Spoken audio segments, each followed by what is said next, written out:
So much of what you take for granted in your everyday online life, like using a search engine, shopping, and using social media, is made possible by JavaScript. Nearly all of the interactivity you experience online, like drop-down menus or the autocomplete function, is facilitated by JavaScript. JavaScript is most well known for being the programming language of the web, but it has become so much more. Now, it is used not only for the front-end development, but also for back-end development, and you can even create mobile apps using JavaScript and React. Without JavaScript, the modern software development landscape would look a lot different. Because it is such a powerful tool and so integral to software development, it is important for you, as a new developer, to know how it works and how to use it. In this course, starting with Module 1, you will cover an introduction to JavaScript that will help you understand how it is used in the real world. And you'll learn how to set up Visual Studio Code and install the Code Runner extension. This module also introduces you to programming in JavaScript, which includes learning about variables, data types, operators, strings, booleans, and numbers.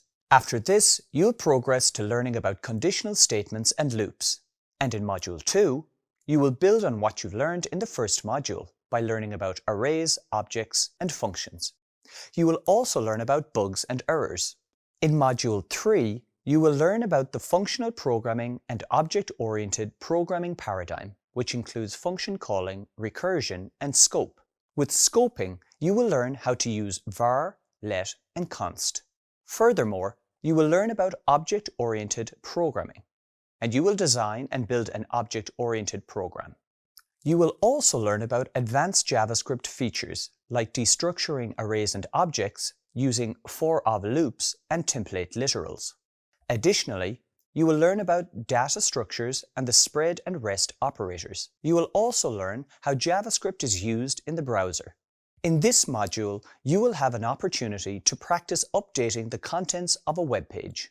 Module 4 is all about testing and compatibility. Therefore, you will learn about types of testing and you'll write a unit test. You will also be introduced to Jest and learn how to write tests with Jests in an exercise. And you will learn about test-driven development and get to practice applying it too. You will also learn about JavaScript testing challenges, which include learning about Webpack, transpiling, and working with arrow functions in React.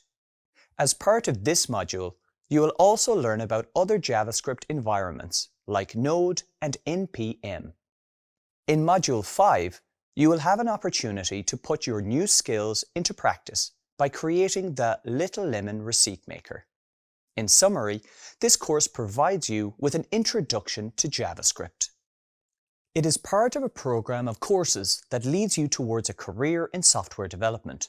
You have probably encountered many new technical words and terminology in this video. Don't worry if you don't fully understand all these terms right now. Everything will become clearer soon.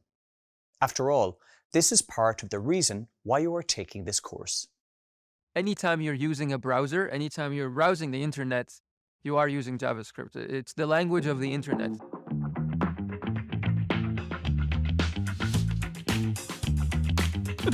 Let's do this. My name is Mortada. I'm a software engineer at Meta based in the Seattle office. I've been coding in JavaScript since 2012. So JavaScript is actually something that, as you're watching me now through this video, it's something that you're using. Probably as you made your coffee this morning, maybe your coffee maker had some JavaScript. Your car might have JavaScript. Nowadays, we are in a world where JavaScript is so common and so used across a lot of technologies and a lot of devices that it's become a language that cannot be replaced. The first time I used JavaScript was I was an intern at the time, Facebook. And at the time, JavaScript had not been as popular and as common. So I hadn't actually learned it in university or in my courses. You know, the other more attractive or interesting languages at the time were like people writing in Java or C++. People used to sometimes not take JavaScript very seriously and think like it's a language that's not used by real and serious developers, but now we see the world runs using JavaScript and just about every application we interact with today probably has some JavaScript in it one way or another. One of the things that makes JavaScript so popular and important is that it's the only language that is used in web development. In game developments or other types of applications, there are choices to use other languages, like you could use C++ or you could use Java or you could use other things. But when it comes to web development, the only available language is JavaScript, and that's what makes it so popular and common and important to learn when you're developing web applications. At Meta, we use JavaScript in our entire web stack, but we also use JavaScript in other places too. One of the unique things about JavaScript that no other language has is that it's a language that can be used for writing the front end and the back end. So a lot of applications, they have a backend maybe in Python or PHP or Java or something else, but they're required to have a JavaScript front end because that's the only language of the front end. But because JavaScript can also be used on the back end, if you design your application or if you choose to make it consistently JavaScript across the entire stack, sometimes that may simplify the application, and then you don't have to learn multiple languages or maintain code bases that are written in different languages. Some of the challenges that I faced when switching between other languages, like I had been used to Java and came to the world of JavaScript, even though they seem like they might be very similar, they're like half of the name is the same, but actually it turns out there are some things in JavaScript that are specific and they're very unique to this language. There are certain things about JavaScript that are a little inconsistent when compared to other programming languages. Like you have your C++ and Java and some other languages that follow certain behaviors, and then JavaScript is sometimes in its own corner doing weird things.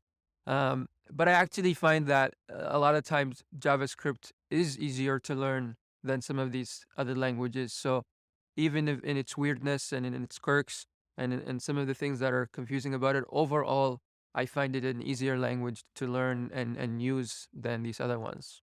As you're learning JavaScript, you'll stumble upon challenges, and you might find that things are not making sense.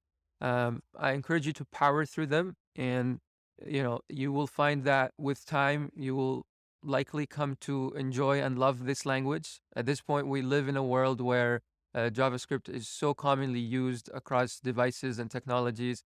I can't comprehend or think of all the different applications or places that are running JavaScript in them. As you, a developer who is learning coding, it's an important skill to have, and you'll find that many employers will be interested in hiring you if you can code in JavaScript. So, give it a shot and be patient with it. If it confuses you or frustrates you, don't let that stop you from going through. Do we do the thing at the end too? So you're ready to start programming with JavaScript. But before you can begin developing projects with JavaScript, you need to set up software called VS, or Visual Studio Code.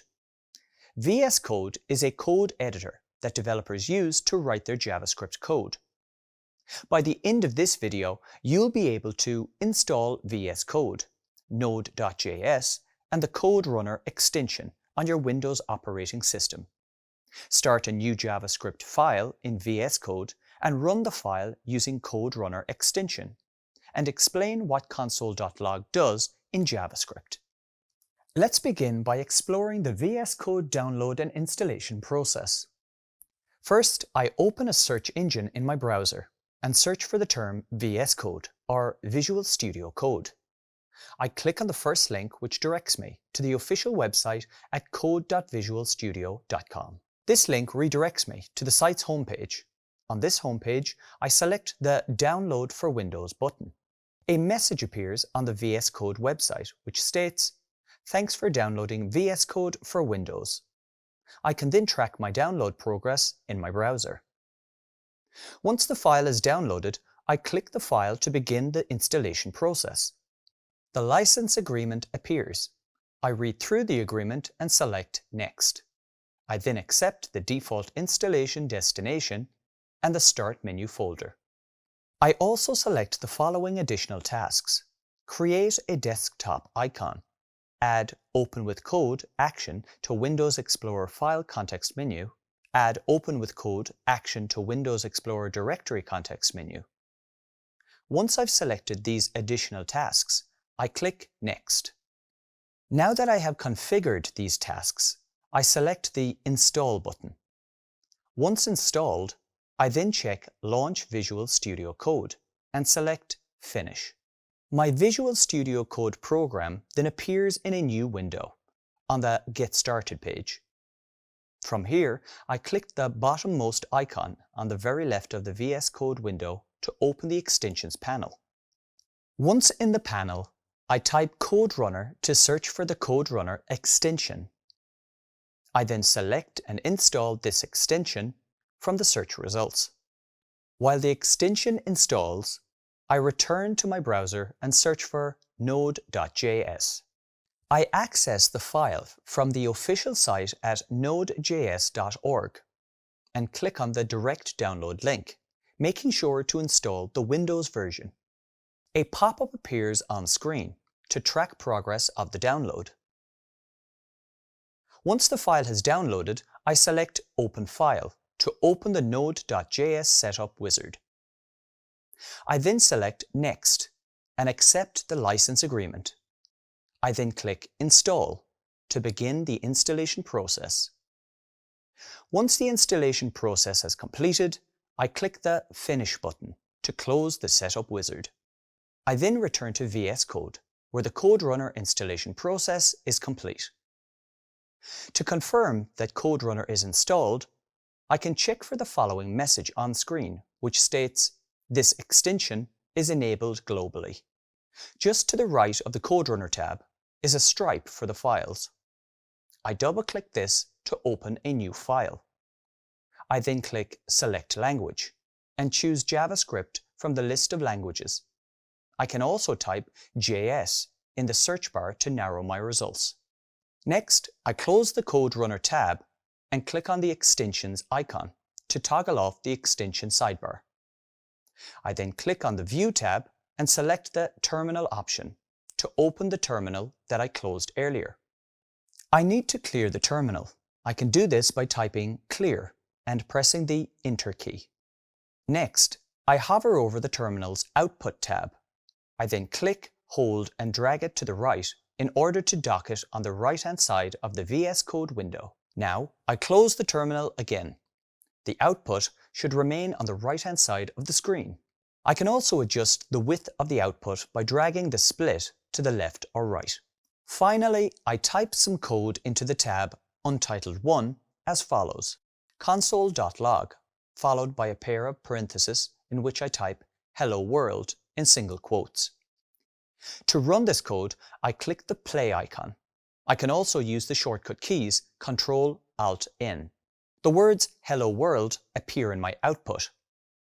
Other information also appears, but Hello World is all I need to focus on for now. And that's it. I've successfully set up VS Code with Code Runner.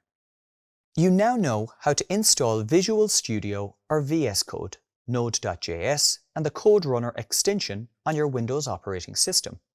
You can also start a new JavaScript file in VS Code and run the file using Code Runner extension. And you can explain what console.log does in JavaScript. Great work!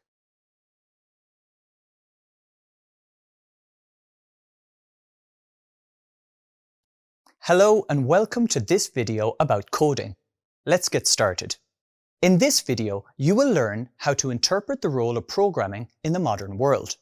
Recognize that programming is simply giving computers a set of instructions to complete using a programming language, and explain how a programming language like JavaScript helps us tell a computer what to do. Meet Jane. It's Jane's day off from work, and she has 3 things on her to-do list: buy groceries, track her heart rate while exercising, and buy flowers for her friend. At the grocery store, the cashier needs to use the barcode reader to get the information and prices for each of the products Jane wants to buy. The cash register adds up these prices, calculates tax and possible discounts. It then prints out a slip with all the relevant information listed after Jane pays with a credit card. Later on in the day, Jane uses her smartwatch to track her heartbeats while exercising. The smartwatch is synced to her personal profile on a social fitness app, and she chooses what information about her activities she discloses, and she also gets to choose who sees this information. Lastly, after finishing her exercise, Jane orders flowers for a friend online. For many people, just like for Jane, our daily activities are intertwined with computers and computer programs. A computer program is just a series of instructions based on some rules. These instructions tell a computer what to do under some specific circumstances, and they are written to perform a specific set of tasks. For example, when Jane is buying groceries, there was a program that could take the input received from the barcode scanner and convert it to a price for each item. The cash register program instructed the printer to take these prices and print them out, together with some other calculations. When Jane was paying with the credit card, the point of sale machine contacted another program somewhere else. This program took care of all the bank processing and updated the balance on Jane's account. Yet more programs were involved in her smartwatch tracking her heartbeats. Finally, for Jane to be able to order flowers for a friend, a lot of other programs on many different machines were involved. These might include satellites or some other telecommunication computer programs. All these programs are called software and are, in one way or another, running on physical machines which are referred to as hardware. Programming is simply the process of writing the steps a computer needs to take to complete a certain task. To program these instructions, we use programming languages. A programming language is sort of like a bridge that we use to facilitate communication between computers and people. For a computer to understand a programming language, it needs to save it somewhere in its random access memory, RAM, or on a disk, in binary code, which is represented by a series of zeros and ones. The binary code is a representation of machine language that a computer can understand. All of the zeros and ones in binary language represent electrical switches. Finally, a computer's central processing unit, or CPU, can comprehend these binary electrical signals and update itself accordingly. This machine language, with its series of zeros and ones, is known as a low-level language because it's closer to being understood by a computer's CPU. There are also high-level languages, such as JavaScript, that needs to be interpreted. That is, converted to binary code that a CPU will be able to work with. So, we might think of JavaScript and other high-level languages as a tool that helps us to communicate with a CPU. As you saw with Jane's example, computer programs are everywhere. So programming is a very exciting field that touches almost all aspects of the modern world. And now you are on your way to becoming a part of that world as a developer. In the last few hours, or maybe even in the last few minutes, you've probably interacted with web pages to do things like watch videos, look for locations on maps, or interact with your social media feeds. In fact, you're doing it right now with this course. But what makes this interactivity possible? The programming language JavaScript. Let's find out a bit more about the benefits of JavaScript and its importance to developers. JavaScript is a language that builds interactivity into web pages. It is literally the language of the web. Almost every website runs JavaScript in some form or another. The reason for this is the fact that since its very inception in 1995, JavaScript has been the main way to interact with web pages on the client side, the front-end side of websites and web applications. Using JavaScript, updates are displayed in real time on our devices. Some common examples include interactive maps and client-side form validation. Over the years, there have been some alternatives to JavaScript, such as VBScript and more recently, TypeScript. But even TypeScript compiles down to JavaScript, so browsers can understand it. Since JavaScript is one of the most widely available and frequently used methods for interacting with the browser on the client side, the language became immensely popular. In fact, developer surveys often show that JavaScript remains one of the most popular programming languages today. So, what is it that makes JavaScript so integral to modern browsers? JavaScript is currently the only computer language that allows us to directly interact with our web pages dynamically on the client. It's baked into the browser. Its enduring popularity is down to the rules of backwards compatibility, which state that all websites that were built in the past still need to work today. So, removing JavaScript from the browser would effectively render millions of websites completely useless. This means that JavaScript is in the unique position of being one of several central pillars of web development. You've just discovered the importance of JavaScript to web development. JavaScript's unique ecosystem is one of the main reasons for its popularity. Simply put, browsers speak JavaScript. But there are a few other important reasons why we should embrace JavaScript. One of the main reasons that developers use JavaScript is because of how easy it is to use. There are many programming languages where a newcomer needs to do a substantial amount of prep work to even get set up and ready to learn. However, with JavaScript, it's as simple as opening the browser's developer tools and navigating to the console tab, because every browser has a JavaScript engine built in, and you can interact with it using the console. There are still a few small steps required to get started with JavaScript. These include installing a code editor and possibly setting up some other things such as Node.js and npm. But initially, as a beginner, it's enough to just open the developer tools on your web browser. Another reason to learn and use JavaScript is because, as we saw earlier, it's everywhere. JavaScript is used in almost every website there is. It's used on the client side of sites as plain JavaScript, also known as vanilla JavaScript. It fuels a myriad of JavaScript frameworks such as React, Vue, and D3. And it's also used on the server as Node.js and more recently, Deno. Another reason why people often choose JavaScript is that it's considered one of the more accessible programming languages. It also has a wide development community to offer help and guidance. This is especially true when it's compared to other languages. There are many languages that, for a variety of reasons, would be very challenging to begin programming with. But because it's so approachable, JavaScript can be a great way for new developers to jump into programming. So, besides being a useful skill on its own, JavaScript can also be a stepping stone to other languages and technologies. Finally, one more reason to learn JavaScript is because JavaScript skills are in demand. Countless job postings appear for JavaScript developers every day, and these will keep coming for the foreseeable future. So, next time you ask why choose JavaScript, remember that it's the foundational technology of everything you do online, with a huge variety of uses. Plus, it's easy to get started with, and once you're up and running, there's lots of job offers and projects open to you. Best of luck with your JavaScript journey.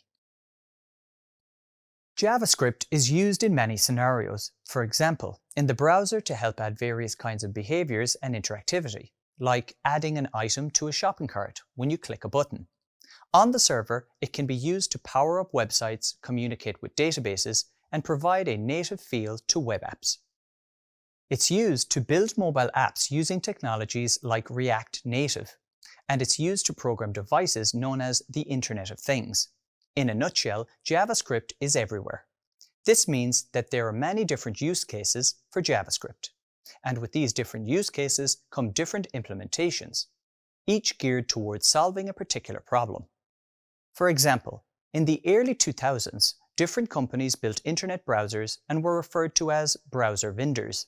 However, with different browsers came different behaviors with various discrepancies between other browsers. This resulted in developers sometimes having to write separate JavaScript code for different browsers. This wasn't the best use of developer time and could lead to a frustrating experience for end users. Out of this frustration, several projects appeared, trying to solve this compatibility problem. One such project managed to solve these issues, and it was a library named jQuery. Using this library, all a developer needed was to import jQuery and write code using its features. This code would then work across all browsers. At the time, it was like magic, as it was such a great solution to the problem of incompatibility.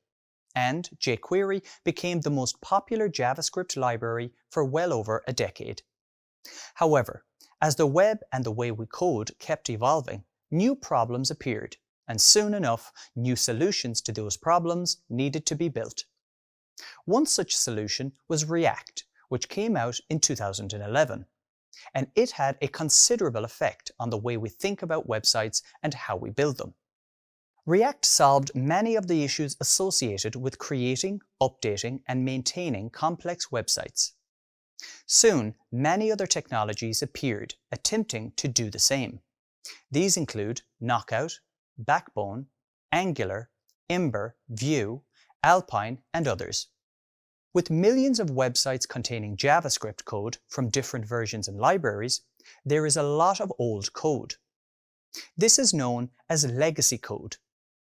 While you probably won't use jQuery to build a modern website today, you might still come across it in a project that is still actively running.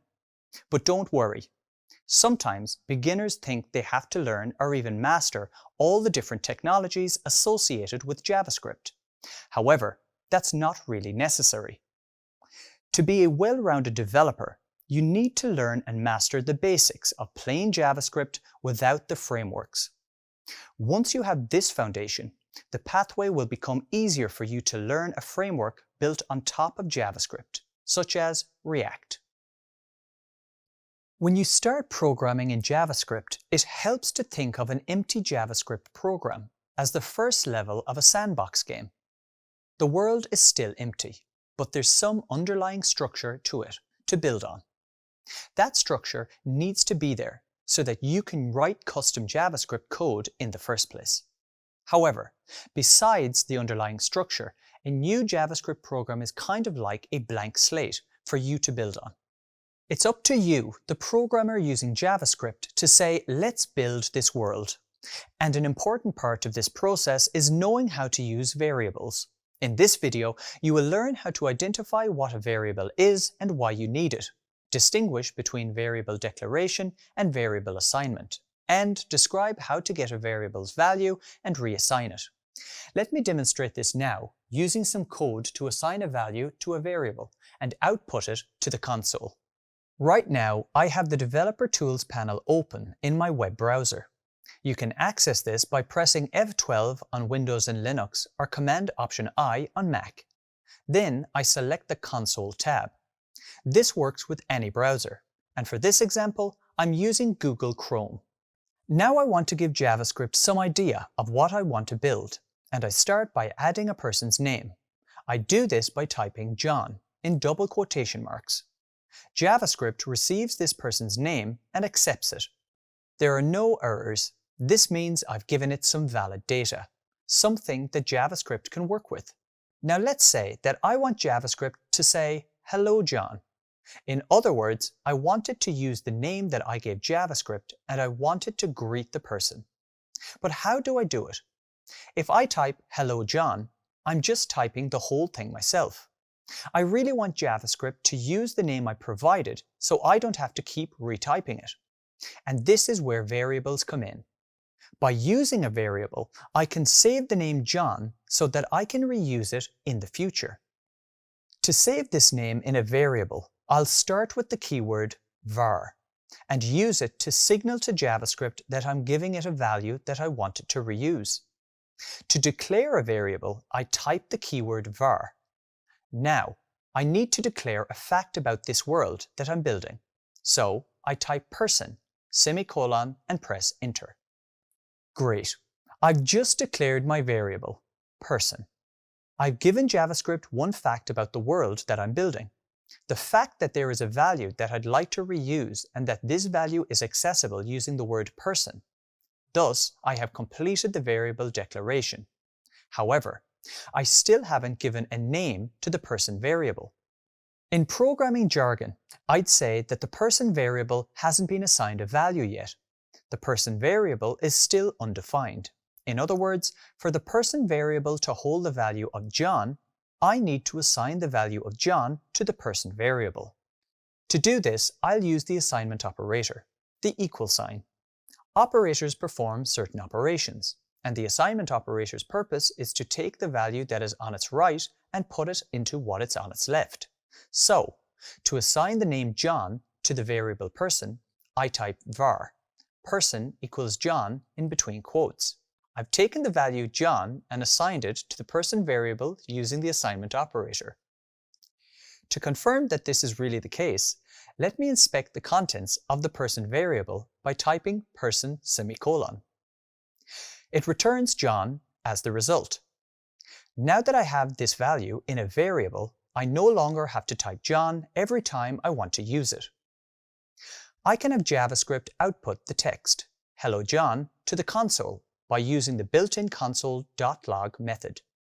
This is a common approach to outputting values in JavaScript. Notice that the browser is intelligently trying to guess what programming statement I want as I type. Don't worry about this now. I just want you to concentrate on variables and the console.log method. The console.log method can accept one or more values, separated by commas. So I type console.log, open parenthesis. Then I type hello in quotes, comma, person for the variable, and then close parenthesis. Notice that hello John is now logged to the console. This is an example of combining static text with a dynamic variable where the value can change. But why stop here? Why not save the greeting in a variable too? Let's create another variable and call it greeting, and assign this new variable the value hello in quotation marks. Now, when I use the console.log method with both variables, greeting and person, the words or the values of these variables, hello John, are logged to the console. Finally, let me show you why variables are so useful. Now that I have the person and the greeting variables, I can reassign them, replacing their stored values. For example, I can change the value of the variable from hello to hi by typing greeting equals hi in quotation marks. Similarly, I can change the value of the variable person from John to James by doing the same thing. I type person for the variable, then equals, and finally James in quotation marks. Now the value of the variable greeting is hi, and the value of the variable person is James. Notice that now I haven't used the var keyword when I reassigned the values to the variables that I created earlier. That's because JavaScript already knows that these variables exist in the world that I'm building. But the variables don't have to be static and unchangeable. That would be a pretty boring world, right? Now, I run the exact same piece of code as before by typing console.log and the name of the variables. Notice that I'll get a completely different result logged to the console, hi James. This is very important because it allows me to use the same code and get different results. This is the power of variables. If you want to find out more, there is an additional reading at the end of this lesson. Congratulations! You now know how to create a variable in JavaScript. Variables allow us to make the exact same code produce different results, making our programs versatile. And that's it for this video on variables. Now that you've had some insight into how JavaScript's world building works, I hope you are excited to learn about more than just variables. Imagine for a moment that you are faced with the task of moving all your belongings to a new place. What steps would you take to make the process more efficient? Well, you'd probably start by sorting items and packing them into boxes, and then labeling those boxes so that you have an idea of what each one contains. After moving them, you put each box in the room it belongs, to make unpacking quicker and easier. You can also think of programming in a similar way to packing and moving boxes. You have many different data types at your disposal, but coding efficiently starts with knowing when and where to use them. In this video, you'll learn to identify the primitive data types in JavaScript. You will learn about their specific use cases and when to use each data type. There are 7 primitive data types in JavaScript. These are string, number, Boolean, null, undefined, big int, and symbol. Let's begin by learning about the first 2, which are strings and numbers. Let's say that you are building an e-commerce app for selling guitars. When a user views the page for the most popular model, you want them to see the name of the guitar, the description, the best guitar around, and the price of $375. Seems simple enough, right? But how can you ensure that the information displayed on screen is stored effectively so that the app can use it? You would do this by using the most appropriate data types. But what does data mean exactly? Well, each piece of information in your app has a different value, and all values are collectively referred to as data. But the values differ and therefore need to be stored differently. For example, you store the name and description as text values, and the price as a numerical value. In JavaScript, text values are known as the string data type, while numerical values are referred to as the number data type. From a programming perspective, making a distinction between numbers and text is important because they adhere to different rules. For example, to build a number, you simply type in the numerical values, but to build a string in JavaScript, the characters must be enclosed in either single or double quotes. There is also a difference in the number of combinations that the number and string data types can store. The number data type has a very wide range in JS, enough for most common use cases. However, it is limited up to a point, determined by JavaScript's calculation capabilities. The string data type practically has an unlimited number of combinations of characters. There is almost an infinite number of ways we can combine different characters into strings. Okay, so back to our app example. The data must be stored using different types. The price will be stored as a number, while the name and description will be stored as strings, with each one wrapped in double quotes. You now know that the string data type is great for storing values such as titles and descriptions, while the number data type is better suited for prices or any value that you would like to calculate. However, there are additional data types in JavaScript to help you tackle different tasks. Next, let's explore each of the remaining data types and their specific use cases to better understand how you might make good use of them.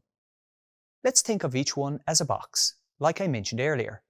The Boolean data type has only two values, true and false. This means that it is useful for making decisions. Sometimes it's necessary to know when a variable does not contain a value, and JavaScript has two data types to express just that. First, there is the null data type, which only has the value null and represents the absence of value. You also have the undefined data type, which can only hold the value undefined and usually refers to a variable that has not yet been assigned a value. The capabilities of JavaScript have evolved over time, and version ES6 introduced two new primitive data types to help with more complex tasks. One is the big int data type, which is like an extra large box that can accommodate a much greater range of numbers than the number data type. Finally, there is the symbol data type, which can be used as a unique identifier. Think of it as having multiple boxes with the same label and using different serial numbers to avoid mixing them up. In this video, you've learned about the various data types available in JavaScript. Remember that every data type has a specific use case, and knowing when to apply each one will make you a better coder. See you next time. Where do you think the name operators come from? Does it have something to do with an operation of some sort? Well, the answer is yes. Operators are used to perform operations on variables and values. An operator is used to manipulate individual data items and return a result. For example, you may already be familiar with the assignment operator to assign a value to a variable. You use assignment operators for simple and complex calculations. They provide us with similar options to those on a calculator. In this video, you will learn about assignment and logical operators and how to use them in JavaScript. First, let's start with the assignment operators which you can use to perform simple arithmetic. For example, to add two numbers, you can use the addition operator, which is represented by the plus symbol.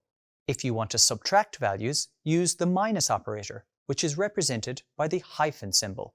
If you want to perform division, for example, 35 divided by 5, use the division operator, which is represented by the /. Finally, to multiply numbers, use the multiplication operator, which is represented by the star symbol. In addition to assignment operators, you can also use comparison operators, which compares and returns a logical value based on whether the comparison is true. For example, you can compare numbers to check if they are greater than, less than, equal, or not equal to each other. You will learn more about the various assignment and comparison operators later in this course, but for now, let me tell you about logical operators. Logical operators are used in JavaScript to determine if something is true or false. For example, the logical operator named AND, which you can use to check the two or more conditions are true. Imagine you had a variable named a, and you wanted to check that its value is greater than 5 and less than 10. For this to be satisfied, both statements must be true. Alternatively, there is the operator named OR, which checks for at least one of the statements to be true. For example, a is greater than 5 or a is greater than 10. Finally, you can use the logical operator NOT, which returns a false value if the result is true. Operators are used to control the flow of a program that meets certain criteria. Now let me demonstrate how to use JavaScript math and logical operators. Okay, so I've opened VS Code here, and now let me demonstrate how you can use arithmetic and comparison operators in JavaScript. Recall that comments are used to specify which lines JavaScript should ignore.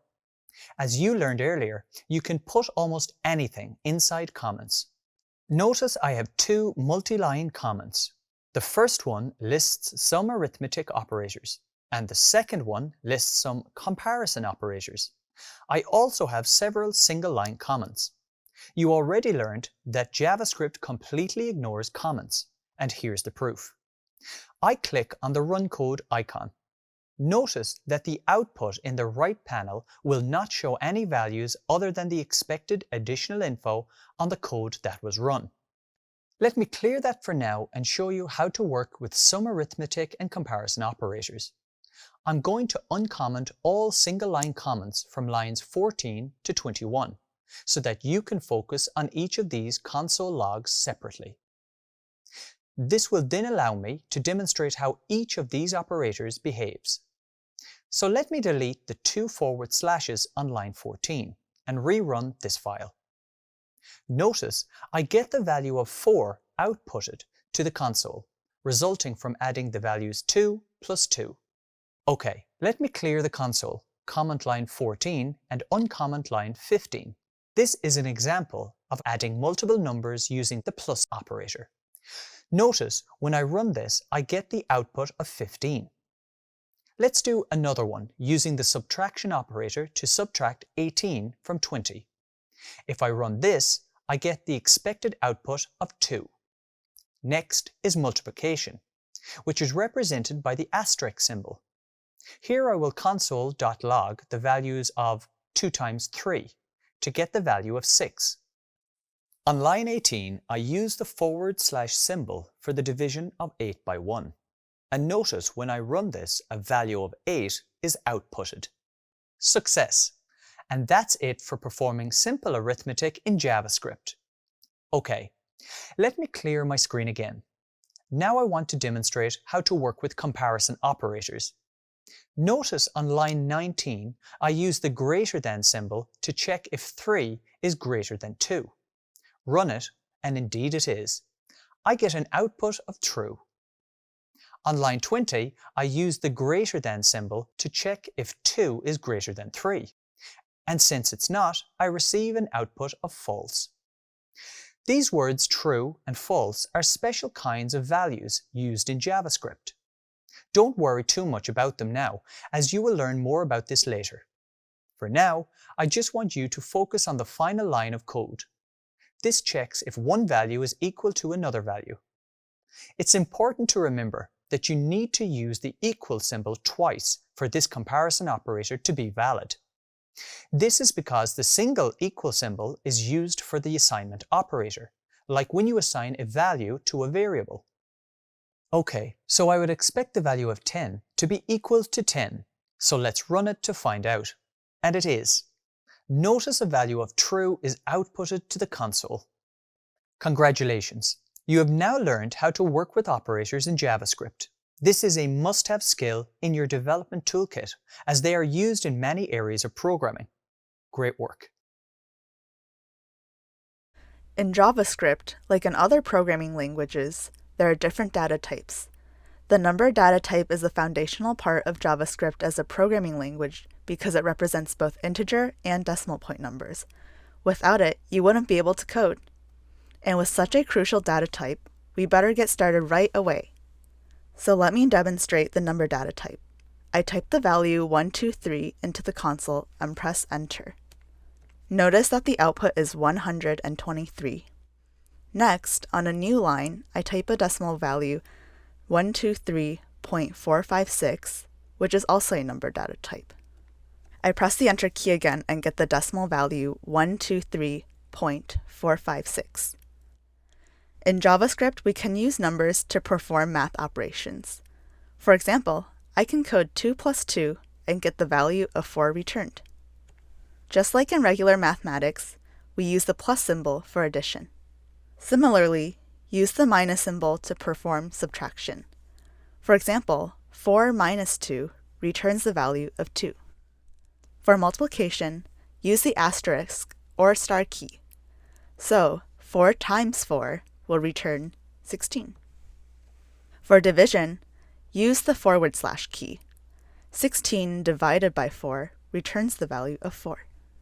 You can use a double star sign to perform exponential calculations for slightly more complex arithmetic. For example, 10 to the power of 2, 10 times 10, will return 100. A final example is the remainder or the modulus operator. This checks how many times you can fit one number into the other and then returns the remainder. So if I type 9 modulus 8, the value of 1 is returned.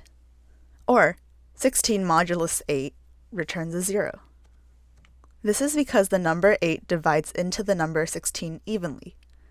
There is no remainder as represented here by the 0.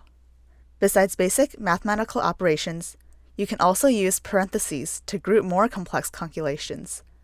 For example, 2 times 4 plus 8 can return a different answer depending on the order used for calculation.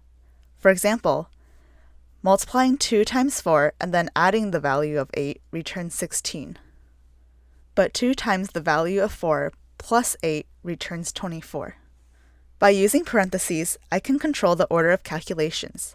Without parentheses, JavaScript will follow the standard mathematical sequence of calculation. In this case, the multiplication would take precedence and be done first. So the 2 times 4 happens first, and then the 8 is added, returning a value of 16. Remember, I can override that using parentheses and get a different result. That's an example of using parentheses in JavaScript with numbers and mathematical operators. Some of the most common JavaScript mathematical operators are plus, minus, times, division, and modulus. If you would like to learn more about mathematical operators, there's an additional reading at the end of this lesson. Since you're new to JavaScript, you might not be familiar with strings. Strings are used to represent and work with a sequence of characters while programming in JavaScript. Let me explain how they work. To demonstrate the concept of strings, I have the developer tools open in my browser and the console tab is selected. So what is a string? A string in JavaScript is a collection of characters enclosed by single quotes, double quotes. Such a collection of characters is known as a string data type. Strings are one of the most common types of data you'll be working with. To code a string, I type in a pair of single quotation marks. This piece of code with just an opening and closing single quote is referred to as an empty string. To build an empty string, I can also use double quotation marks. While empty strings have their place in JavaScript, they're not very versatile. But strings don't have to be empty. So let me build a non-empty string with some letters and an exclamation mark. I do this by typing the words, "Hello there," and an exclamation mark within a pair of single quotation marks. Besides letters and punctuation symbols, we can add almost any other character into a string, including numbers. For example, I can type "hello there" and follow it up with several symbols and numbers. This is still a valid string. There's one thing that strings can't do, and that is break onto the next line. When I type a single quotation mark, the word hello, and then press enter before typing the second quotation mark, it results in an error which stops the code from running. The same happens if I use double quotation marks. When you use single or double quotes to surround string values, these characters are referred to as delimiters. This is because I use them to delimit a given string value from the rest of my code. There are some unusual situations that can trip you up when you first start using strings in JavaScript. For example, let's say that I want to create a new string. I do this by typing a single quotation mark, followed by the phrase, "It is a lovely day," and I close the string with a second single quotation mark. Now I want to use the contraction of "it is" by using an apostrophe, but I get an error code. This is because JavaScript reads the word "it," that is, the first two letters, as forming a string, and then it doesn't understand the rest of the code because of the apostrophe. To fix this issue, I need to nest single quotes inside double quotes. I do this by replacing the original single quotation marks on either side of the phrase with double quotation marks. And now you'll notice there are no more errors. You can mix single and double quotes too, but it's better to stick with one or the other because it can be confusing and lacks consistency. And there you have it. You have learned what a string data type is and what an empty string is. You can also explain what the string data type is in JavaScript. I encourage you to try and make some more strings while practicing coding. The Boolean data type is used to check if a statement is true or false, which makes it a foundational part of knowing how to use JavaScript. It has many uses, but in this video, I will focus on how to get the result of a comparison to determine if two values are the same or not. What is a Boolean data type? To understand the answer to this question, let's think about a real-life scenario of comparing numbers, such as, for example, checking if number 1 is smaller than number 2. In JavaScript, I do it like this: 1 less than sign 2. When I press the Enter key, JavaScript says that this is a true claim. Let's do some other comparisons. Let's check if 1 is greater than 2. 1 greater than sign 2. This code returns the value of false of the Boolean data type. No matter how I compare numbers, the result of the comparison will always be either true or false. There are no maybes here. That's why the Boolean data type has only two possible values, true and false. Besides the less than and the greater than operator, I can also use some other operators to compare numbers. It might help to think of these various comparison operators as tests. Let's say I want to test if the comparison of two numbers is correct or incorrect. Now I will run a few tests with some additional operators, starting with checking for equality. 1 equals 2. I'm claiming that 1 is equal to 2, and JavaScript returns false. No, 1 is not equal to 2. My claim is false. When first introduced to the syntax, with two consecutive equal signs, it is not uncommon for people to be slightly confused. Why the double equal sign?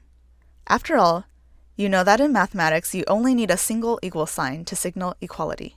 But in JavaScript, I use a single equal sign as the assignment operator to assign a value from the right side of the assignment operator to the variable on the left side of the assignment operator. For example, I can type var score equals 100 to declare a variable called score and assign it to the value 100. In other words, I can now confirm that the value of score is 100 by typing out score in the console. Indeed, 100 it is. In contrast, in JavaScript, the equality operator has two equal signs, and it checks only for value. Additionally, there's also the strict equality operator that has three equal signs, and it checks for both the value and type. For example, if I use the equality operator, let me type 100 double equal sign, double quotation, number 100, and close double quotation. The console will return the Boolean value of true. By using the double equal signs, I compare only the value and not the type. JavaScript checks only if 100 is equal to 100, regardless of the data type. It ignores the fact that the 100 on the left of the equality operator, without the double quotes, is a number, and that the 100 on the right of the equality operator, with the double quotes, is a string. The strict equality operator is more unforgiving. It checks for both the equality of value and the equality of type. Therefore, comparing the number 100 without quotes with the string 100 with double quotes will return a Boolean value of false. Why is this false? It is false because although the value is the same, the type is not. The number 100 does not have the same type as the string 100. There's also an operator that's the opposite of the equality operator, the inequality operator. It's a combination of an exclamation mark and an equal sign. Let's test it. I type number 1, exclamation mark, the equal sign, and number 1 again. It returns the Boolean value of false because it is false to say that 1 is not equal to 1. Additionally, just like there's the strict equality operator, there's also its opposite in the form of the strict inequality operator. This operator is an exclamation mark with 2 equal signs.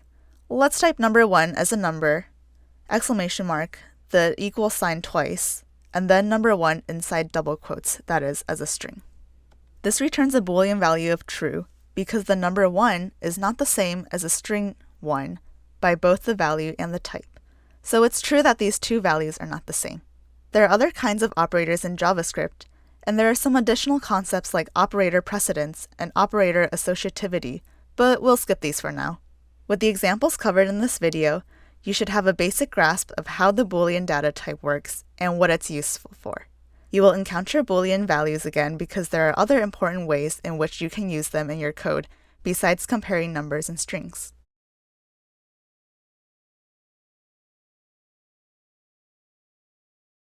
Every day, from the moment we wake up, you and I make decisions. From what clothes to wear, whether to have tea or coffee for breakfast, or even what movie to watch. While some decisions are complex, some can be relatively simple, and we make them based on whether some condition is either true or false. For example, if it's raining outside, we will likely bring an umbrella. The condition here is the weather. If it's raining, we take an umbrella. If it's not, we don't. In this video, you will learn about conditional statements in JavaScript using the if and else statements. In JavaScript, there are pieces of code called conditionals, and developers can use them to run code conditionally, based on whether something is either true or false. There are many types of conditional statements, but the first one I want you to learn about is something called the if statement. The if statement checks a condition and will execute a code block if the condition is met or true. The condition criteria are essential here. The block of code will only get executed if the condition is evaluated to the Boolean value of true. You can use many types of comparison operators to evaluate the condition.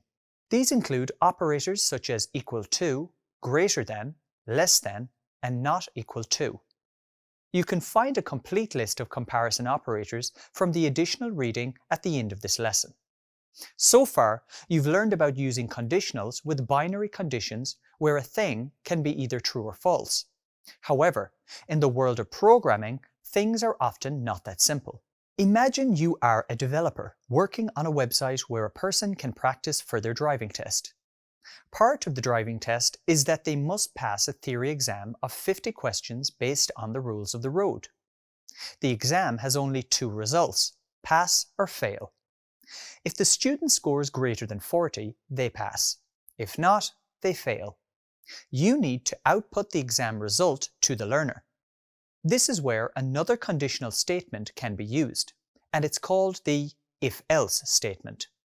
This statement handles both outcomes of our conditional request using the else keyword. If a condition is true, do something. If it's false, do something else. Recall our driving test example. We can store the test result in a variable. Suppose the variable value is greater than 40. In that case, the true block is executed, and you output a message to the console telling the learner that they passed. Suppose the variable value is less than 40. In that case, the false block is executed, and you output a message to the console telling the learner that they did not pass. There will be many occasions where you will need to program for more complicated conditions or scenarios. For example, you may want to test multiple conditions. To do that, you can add an additional block called the else if statement. In this video, you learned about the conditional statements, if and else. Conditional statements are a powerful tool and one of the fundamentals you need to master when programming in JavaScript. Recall that conditional statements are used to run pieces of code based on whether the condition is either true or false. Okay, let me demonstrate this now with a simple example using a variable and an if-else statement. Additionally, we'll learn how to deal with cases where we have multiple if-else-if conditions. For example, the if-else statement can be used when you want to execute code based on a certain condition being either true or false. But what if you have 5 conditions or even 10? Well, you could use multiple lines of else if. There is another way to do this, using something called a switch statement. Okay, let me demonstrate this now with an example of when to use else if and when to use the switch statement. So I have VS Code open here, and notice that I have pasted in an example of an if-else statement. First, on line 3 here, I've assigned the value of 50 to the variable result. Then, on line 5, I'm checking if the result is greater than 40. If this returns the Boolean value of true, my code will console log the words, "You passed the test." After that, on line 7, I specify the else block, which will run when the if condition returns false instead of true. In that case, I use console.log to output "You did not pass the test." Okay, so now let's run this code. And, as expected, I get the output of "You passed the test." This happened because the statement 50 is greater than 40 in the if condition returned true, and its associated block of code was executed. Now, let me change the value of the result variable to, say, 30, and rerun the code. This time I was notified that I did not pass the test. This was because the condition 30 is greater than 40 was evaluated and returned false. The code was skipped inside the if block. Instead, the code inside the else block was run. My code works well because I'm checking a binary condition here, but what if there are more options? In that case, I'll need to cover all these possibilities. Let me switch tabs to demonstrate this using else-if statements. Okay, so notice that I have a variable named place, and it's assigned to a string with the value of first. Next, notice my code contains 4 conditional statements. The first is an if statement that checks if the value of the variable place equals the string value of first. If this is true, then a message of gold will output to the console. As there are 3 more conditions, the next one needs to use an else if block. This time, I'm checking if the value stored in the place variable equals the string value of second. Once again, if this is true, a message of silver will output to the console. Notice lines 9 and 10. This code is another else if block that checks for a value of third and outputs the message of bronze. And this process would keep repeating for as many conditions as needed. Finally, if no condition is met, I have a catch-all else statement at the end. This is crucial because if the conditional checks for the values first, second, or third are not satisfied, the else block will run and output the text "no medal." Okay, so this code looks good to me. Let me run it to test the output. Notice the word gold is outputted. While this method is correct, it can become a bit unmanageable when there are multiple conditions. For example, say you had to evaluate 10 conditions. Luckily, there is another statement at our disposal, and this is called the switch statement. Let me switch tabs again, and now notice the code. So here I have a switch example, but I want to examine these files side by side.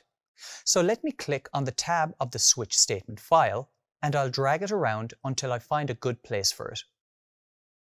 That will allow me to compare the code. Let's adjust this a little bit more and clear the output of the console.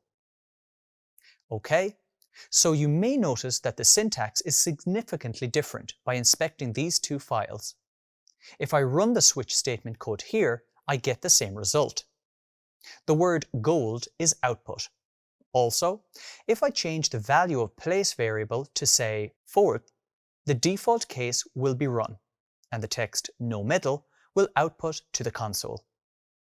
The if-else example code acts precisely the same, so here when I update the variable place to fourth, the same thing happens. The words no middle are logged. Congratulations! You have now learned about conditional statements using the if and else. You've also learned how to streamline multiple conditions using the switch statement. If you would like to learn more about conditional statements and operators, there is a link to an additional reading at the end of this lesson. In our everyday life, there are times when we have to repeat some activity again and again. For example, closing each button when putting on a shirt, washing a stack of plates one by one, or counting down from 10 to 1 before singing Happy New Year. Repetitive tasks are a fact of life, and sometimes we also need to do these in our JavaScript code. In this video, you will learn about looping constructs and how they can be used to perform repetitive tasks. Recall the conditional if statement that executes a block of code if a certain condition is met.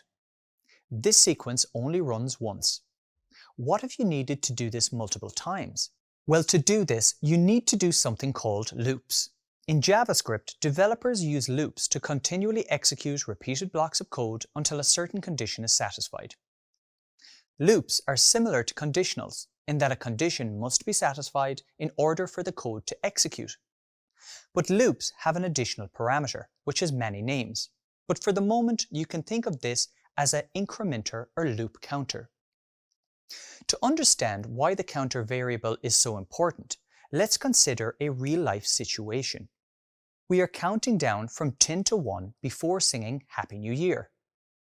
In other words, only after we have completed the count, we can start singing. Thus, our counter needs to be a specific value, a 1, and only after that we can sing our song. In JavaScript, the counter can be any variable or any number, but in programming, it's common to use the letter I. The role of the counter is vital here, as without it, your loop will not know neither when to start nor when to terminate and could run indefinitely. This is known as an infinite loop. For example, say you wanted to program a count sequence like 1, 2, 3. You could do this just by using the console.log method. However, we are essentially performing the same activity here. The only difference is that we are changing the number that is being logged to the console. Using a loop, we could perform the same task more efficiently and using less lines of code. While this might seem like a minimal gain for counting to 3, imagine counting to 100. Using a loop, you can achieve this with the exact same 3 lines of code. You just have to update the condition. There are many types of loops, such as the for loop, the while loop, and the nested loop. You will learn about the nested loops later in this lesson. For now, let's explore the for and while loop. First is the for loop, which is used to loop a block of code a certain number of times. The for loop is a structured loop with a specific conditional structure where a counter variable must be set. Then a condition must be specified, and finally the counter must be incremented. This can either be an increase or a decrease depending on your needs. The while loop is similar to the for loop. It will also run for as long as the condition returns true. However, the start counter is set outside of the while loop, and the incrementing is done inside the loop's body. Congratulations! In this video, you learned about loop construction using the for and while loop. While you can achieve the same results using either a for or while loop as a budding developer, you might find it easier to work with the for loop. This is because the loop is self-contained, with all the loop's logic in one place. Additionally, always remember to update the counter value, otherwise the loop might loop forever. Let's say you want to code a count from 1 to 3 and then say go, as if we are racing. You could do this by logging each step to the console for 1, 2, 3, and go. While this method works, imagine a situation where you have to count from 1 to 10, 1 to 100, or even more. Would we have to type the console.log method 100 times? Luckily, there's a more efficient way to do this by using something called a for loop.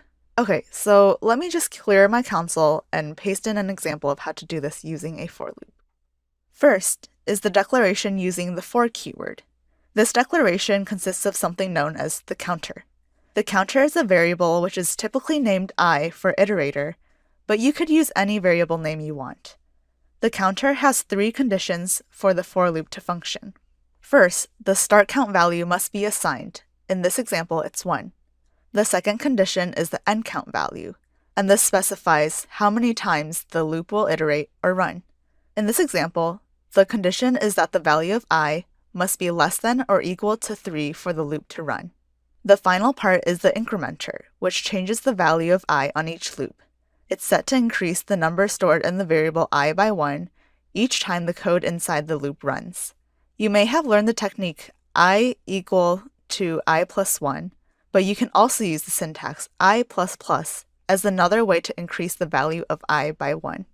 If you do not specify how the value of I should be increased after each loop, the for loop will run forever, as I would always be less than 3. So you need something known as an exit condition. The exit condition works with the incrementer to prevent the loop from running forever by specifying at which value to terminate the loop. In this example, the loop terminates when the value of I is greater than 3. So the loop will terminate when the exit condition returns false. In other words, until the value of I equals 4. And since 4 less than or greater than 3 returns false, the for loop will exit and JavaScript will continue reading and running code below it. The final part of the for loop is the loop body, which is enclosed in curly braces. This contains the block of code that I want to run on each loop iteration. In this example, I want to print the value of I to the console using console.log method. Notice that this code outputs the same result as displayed earlier. Let's see it in action. Great, you've just created your first for loop. There are different ways that you can work with for loops. For example, I could start my count at 10 and set the value of I to be greater than 0.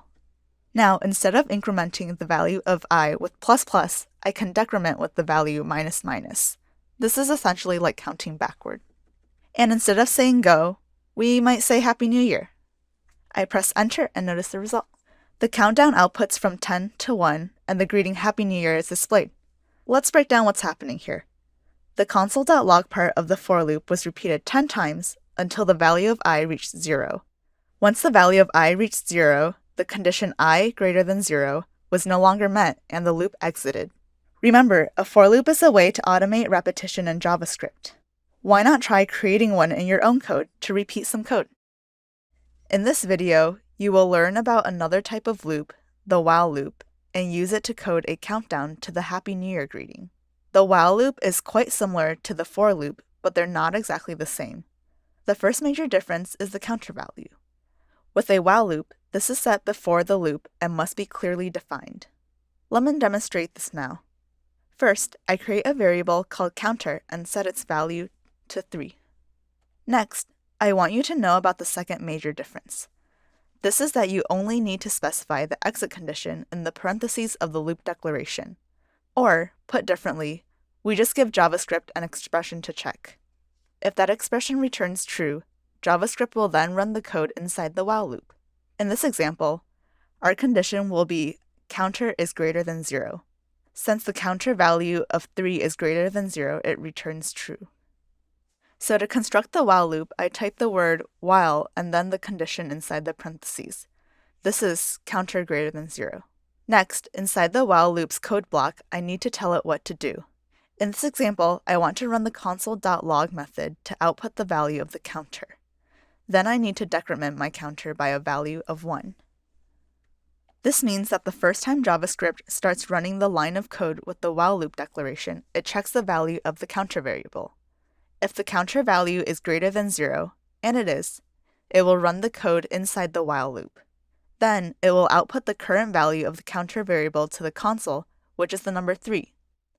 Next, it will calculate the value of counter minus 1, that is 3 minus 1, which is 2. It will then update the counter variable by assigning the number 2 as its new value. Finally, it will return to the while's condition and check if the counter value is greater than 0. That is, if 2 is greater than 0. Since it is, it will go into the while loop's code block again and output the counter's current value, which is 2. Then it will update it again by assigning the result of 2 minus 1 as the updated value of the counter variable. Now, since it's reached the end of the block, JavaScript will go back up and confirm that it's true that 1 is greater than 0. Then go inside the while loop's body again, output the value of 1, and update the counter to 1 minus 1. Since it's reached the end of the loop's body, it will go back up and check if 0 is greater than 0, and since it isn't, it will not run the code inside the while loop again. Instead, any code under the closing curly brace of the while loop will run. To demonstrate this, I add another line of code under this closing curly brace and console log the string Happy New Year. And that's it! Congratulations, you have now learned how to create and run a while loop. Why don't you give it a try? Loops are a common way to automate code repetition. If you would like to learn more about the specific use of loops, there is an additional reading at the end of this lesson. What if you need your code to perform more than one task at the same time? Maybe you need to process dataset A, but at the same time also process dataset B. In cases like this, you can use nested loops. You might already be familiar with the for loop, which is used for instructing your code to perform the same task over and over again. But with JavaScript, it's possible to nest loops within other loops, so that multiple tasks can be performed at once. And there can be multiple levels of nesting too. Let's now examine a practical example where you might use a nested loop. Suppose you are creating a 2-week plan for the days Monday to Friday. You need to output each day number and the week it's associated to. So, you have 5 days for week 1 and 5 days for week 2. Using a nested loop is the perfect way to achieve this output. Let me break it down for you now using an example with for loops. If we recall our example, we have 2 categories, weeks and days. The first loop, also known as the outer loop, will loop over the weeks. So, an increment counter of 2 is required, and this is created with a variable named I. Then the nested loop will loop over the days. To do this, another increment counter is required, and this is created with a variable named j. Finally, the console log method is required to output the text with the values of I and j to the console. This code outputs 10 lines, week 1 and each day from 1 to 5, and then the same for week 2. However, you need to take care not to overdo it, as multiple levels of nested loops are not very performant. In other words, the more nested loops there are, the slower your code will run. Let's now explore an example where you will output code using nested loops to display the summer months over 2 years. Okay, so I'm back in my browser's console, and I start by pasting in a for loop declaration. Notice this specifies the year variable as 2023, and the exit condition when the comparison of year is less than 2025 returns false. I've also set the year's value to increase by 1 on each loop. Essentially, I've coded this loop twice. Next, I type console.log in the loop body and place the variable year inside the parenthesis. Okay, so I expect the output to display 2023 and 2024. I run the for loop to confirm that this is the case. And indeed, the values 2023 and 2024 are logged to the console. And this is a process that you are already familiar with. Now I want to demonstrate a nested loop. And to do that, I need to add another loop inside the body of the first for loop. This will also be a for loop. This time I type for var month equals 6, month less than 9, and month plus plus. What I'm doing here is counting only the summer months. The summer months are usually June, July, and August in the Northern Hemisphere. So that's month 6, 7, and 8. Notice that the counter will start at month 6 and it will keep checking if the numbers stored in the month variable are less than 9. On each subsequent loop, the value stored in the month variable will increase by 1. Effectively, it's going to go through month 6, 7, and 8, and after it runs these 3 loops, it's going to stop. So now I type console.log in the body of the inner loop. And to make sure that I showed that this is nested, I'm going to add several dash characters, and then the month variable. And now, when I run this code, the outer loop will run for the first time, and it will set the value of the year variable to 2023. Then console log that number, and then go into the code of the inner loop and run it. Once inside the code of the inner loop, I can expect the code to run 3 times and output dashes 6, dashes 7, and dashes 8. The inner loop will then exit, and the code will move back to the outer loop to begin the next loop cycle. When this starts, the value of the year variable has been increased by 1 to 2024. This still satisfies the condition of year is less than 2025, so the code logs the year and proceeds to the inner loop. JavaScript will go into the inner for loop again and rerun it. Once again, it will output 6, 7, and 8 again. And this code will continue this sequence displaying the year 2024 and the final 3 months of summer. Let me run the code now. And success! The code produced my predicted output. Okay, before I end this video, let me demonstrate how to simplify the for loop. Instead of using these long variable names, I can just use I instead of year, and I can use J instead of the month. This makes the code easier to read. It might seem harder to understand because I'm using I and J instead of more descriptive names. But these variable names are standard practice in the development community and are considered a best practice to use. You have now learned about nested loops and the reason to use them. It's important to remember that while nested loops are an option for developers, they can be resource intensive. Nested loops can be used in instances where you need automated repetition of code. For example, sorting numbers from highest to lowest. A good developer writes code efficiently to maximize resources, and you are on your way to becoming one of them. You've reached the final video in this lesson on conditionals and loops, and the end of the introduction to JavaScript module. Let's take a few moments to recap on what you've learned.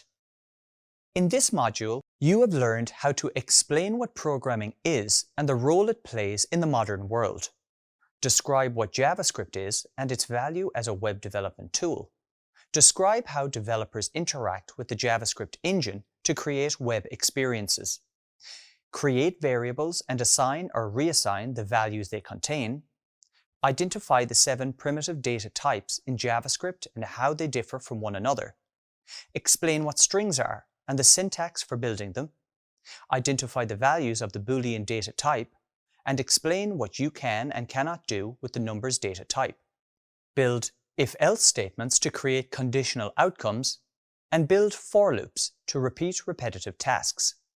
Congratulations, you have now completed this module. Great work.